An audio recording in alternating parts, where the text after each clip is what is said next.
नमस्कार, विशेष कार्यक्रम में आपका स्वागत है। मैं हूँ मानवेंद्र और अभी हम हैं विश्व हिंदी परिषद कार्यालय में और हमारे साथ हैं विश्व हिंदी परिषद के महासचिव डॉक्टर विपिन कुमार जी। आपको 5वां अखिल भारतीय राजभाषा सम्मेलन में विशिष्ट अतिथि के रूप में बुलाया गया। आप शामिल हो रहे हैं और यहाँ पर मुख्य अतिथि हैं गृह मंत्री अमित शाह जी। आइए जानते हैं किस उद्देश्य से ये खास रूप से राजभाषा सम्मेलन होने जा रहा है। ये 5वां अखिल भारतीय राजभाषा सम्मेलन है। डॉक्टर विपिन कुमार जी, आपका बहुत बहुत स्वागत है। धन्यवाद। आप 5वां अखिल भारतीय राजभाषा सम्मेलन में जा रहे हैं, किस उद्देश्य के साथ ये कार्यक्रम हो रहा है? इसका उद्देश्य बहुत व्यापक है। गांधीनगर गुजरात में ये कार्यक्रम आयोजित किया जा रहा है और इसके पीछे जो उद्देश्य है वह ये है कि 150 करोड़ देशवासियों के मान सम्मान को कैसे आगे बढ़ाया जाए, उनकी जो भाषा है उसको कैसे ज़्यादा से ज़्यादा सम्मान दिया जाए। इसको लेकर के माननीय गृह मंत्री श्री अमित शाह जी काफ़ी दृढ़ संकल्पित हैं और जब से वो गृह मंत्री बने तब से हिंदी को बढ़ावा देने के लिए उन्होंने काफ़ी प्रयास किया। आज जिसके कारण देशवासियों का मनोबल काफ़ी ऊंचा है, उनका मान सम्मान बढ़ा है, उनकी भाषा को ताकत मिला है। इसलिए पूरे देश में एक उत्साह का वातावरण है इस कार्यक्रम को लेकर के। कितने लोग इसमें शामिल हो रहे हैं करीब? इस कार्यक्रम में कम से कम 10,000 लोग पूरे देश से शामिल हो रहे हैं और इसका संदेश देश ही नहीं विश्व के कोने कोने तक जाएगा। आप कई विश्व के कई कोने में गए हैं, आपने यात्राएं की हैं हिंदी को विकास को लेकर, लेकिन ऐसे में आज के समय में हिंदी का कितना कुछ महत्व है? हिंदी का काफ़ी व्यापक महत्व है क्योंकि आज पूरी दुनिया भारत की ओर देख रही है।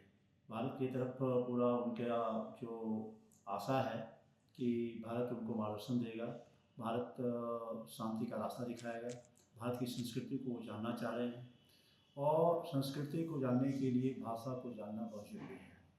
तो भाषा को जानना चाह रहे हैं, सीखना चाह रहे हैं और पूरे देश के युवाओं में भी, खास करके जो वहाँ के युवा हैं वो भी हमारी संस्कृति को जानना चाहते हैं। इसके लिए एक बहुत बड़ा कार्य हो रहा है। आप समिति में भी हैं, खासकर गृह मंत्रालय के हिंदी में। ऐसे में वैश्विक स्तर पर हिंदी के विकास के लिए क्या कुछ किया जाना चाहिए? वैश्विक स्तर पर हिंदी के जो साहित्य है और हिंदी की जो फिल्म है जी उसको अंतर्राष्ट्रीय स्तर पर काफ़ी प्रचारित प्रसारित करने की ज़रूरत है। विश्व हिंदी परिषद इस पर काफ़ी प्रयास कर रही है। साथ ही साथ हिंदी को तकनीक के माध्यम से जोड़ करके इसको जितना ज़्यादा कार्य किया जाएगा उतना ही ज़्यादा हिंदी को वैश्विक स्तर पर हम प्रसारित करने में सफल होंगे और इसके लिए काफ़ी सरकार भी काफ़ी काम कर रही है। माननीय प्रधानमंत्री श्री नरेंद्र मोदी जी के नेतृत्व में और विश्व हिंदी परिषद भी बहुत इस पर काम कर रही है। इसके कारण आज हिंदी भाषा का प्रचार प्रसार जो हो रहा है उससे आप सब लोग अवगत हैं। जी बिल्कुल।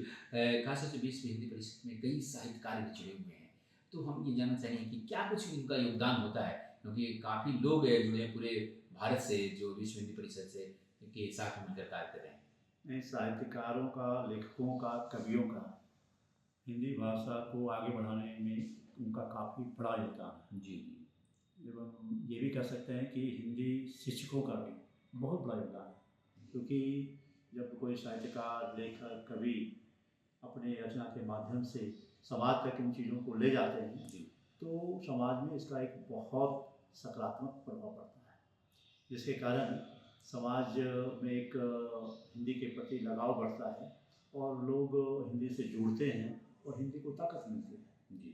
तो निश्चित रूप से साहित्यकार, लेखक, कवि सभी लोगों का बहुत बड़ा योगदान है। हिंदी दिवस मनाने का वास्तविक उद्देश्य क्या हो सकता है कि आखिर यहाँ तो हिंदी भाषी लोग काफ़ी हैं और ऐसे में वास्तविक उद्देश्य क्या होगा? वास्तविक उद्देश्य ये है कि भारत आदिकाल से विश्व गुरु के रूप में पूरी दुनिया को मार्गदर्शन देता रहा है। तो हिंदी भाषा का जितना प्रचार प्रसार होगा उतना ही हमारी संस्कृति से, हमारे ज्ञान परंपरा से पूरा दुनिया लाभान्वित होगी। तो भाषा का प्रचार प्रसार का जो मूल उद्देश्य है वो ये है कि पूरी दुनिया को अपनी संस्कृति से, अपने ज्ञान परंपरा से अवगत कराना। और दूसरा जो मुख्य उद्देश्य है कि अपने जो भावी पीढ़ी है उसको भी अपनी जो सभ्यता और संस्कृति की ताकत है उससे अवगत कराना, क्योंकि वो अपनी भाषा को जाने, अपनी भाषा को सीखें और अपनी भाषा के माध्यम से अपने संस्कृति को जान करके आत्मगौरव का अनुभव करें। लेकिन हम बस ये चाहेंगे, चलते चलते हिंदी दिवस है, ऐसे में विश्व हिंदी परिषद की ओर से आप उसके महासचिव हैं, क्या कुछ संदेश देंगे हमारे देश को? संदेश ये है कि आप हिंदी को न केवल बोलें, न पढ़ें, न केवल पढ़ें, लेकिन दिल से अपनाएं। भावी पीढ़ी को हिंदी के प्रति सम्मान करना सिखाएं, सम्मान से उनको मतलब उसका उपयोग करें, प्रयोग करें, है ना? जी। क्योंकि भावी पीढ़ी को जब हिंदी बोलने में गर्व का अनुभव होगी तो हिंदी का प्रचार प्रसार बढ़ेगा, पूरी दुनिया में मतलब जो कहते हैं ना, हिंदी भाषा विश्व भाषा के रूप में स्थापित होगी। तो हिंदी है हम, हिंदुस्तान हमारा।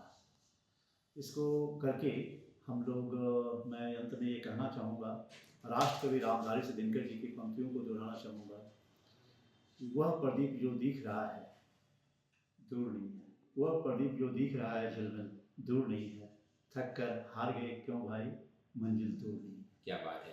जी हाँ, बहुत बहुत शुक्रिया, बहुत बहुत धन्यवाद डॉक्टर विपिन कुमार जी। आपको भी बहुत बहुत धन्यवाद। जी हाँ दोस्तों, तो मंजिल दूर नहीं है अगर हिंदी भाषा का प्रयोग करना है, और इसी को लेकर ये 5वां अखिल भारतीय राजभाषा सम्मेलन गुजरात में होने वाला है, और इसमें विश्व हिंदी परिषद के महासचिव डॉक्टर विपिन कुमार जी वहाँ उपस्थित होंगे, जिन्होंने देश विदेश में कई यात्राएं की हैं हिंदी के विकास को लेकर, और गृह मंत्रालय के खास तौर से उसकी समिति में है और हिंदी के विकास के लिए लगातार प्रयासरत हैं, जिसमें कवि, साहित्यकार, कई लोग ऐसे जुड़े हैं, और इसमें हम ये भी कहना चाहेंगे कई फिल्मकार भी यहाँ पर आकर अपनी उपस्थिति दर्ज कराते हैं, हिंदी भाषा को बढ़ाने में काफ़ी योगदान देते हैं। हेमेंद्र के साथ मानवेंद्र, नमस्कार। देश विदेश की ताज़ा तरीन खबरों से अपडेट रहने के लिए आप हमारे चैनल को ज़रूर सब्सक्राइब करें और साथ ही बेल आइकन को भी ज़रूर दबाएं, ताकि सभी खबरों से आप और आपके जानने वाले रह सके अपडेट।